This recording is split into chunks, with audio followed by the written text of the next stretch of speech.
Votre cerveau se ferme et ne cherche même pas d'autres moyens d'atteindre votre objectif. L'une des excuses les plus courantes est de penser que vous n'êtes pas assez intelligent ou que vous n'êtes pas assez éduqué. Celle-ci est très courante. La majorité des personnes qui nous entourent l'ont à des degrés divers. Voici 3 façons de surmonter cette maladie. Premièrement, rappelez-vous toujours que votre attitude est beaucoup plus importante que votre intelligence.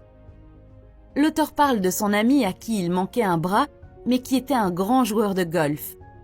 Quand l'auteur lui a demandé comment il faisait pour être si bon au golf malgré l'absence du bras, sa réponse a été « La bonne attitude et un bras battent la mauvaise attitude et 2 bras à chaque fois. » Laissez-moi répéter.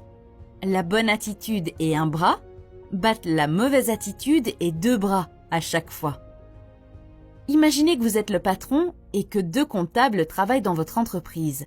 Le premier comptable a de nombreuses années d'expérience et il fait bien son travail.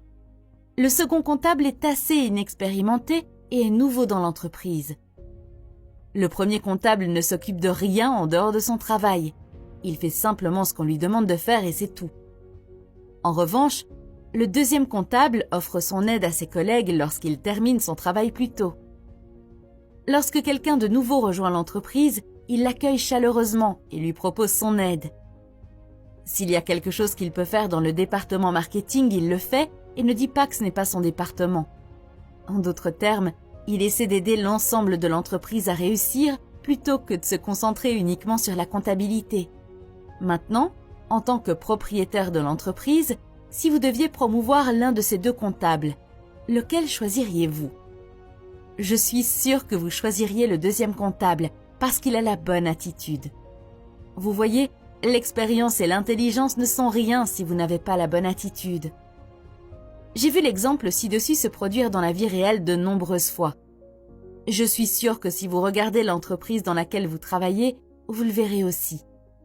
Croyez-moi, si vous voulez aller de l'avant, il suffit de changer votre attitude pour faire une grande différence. Deuxièmement,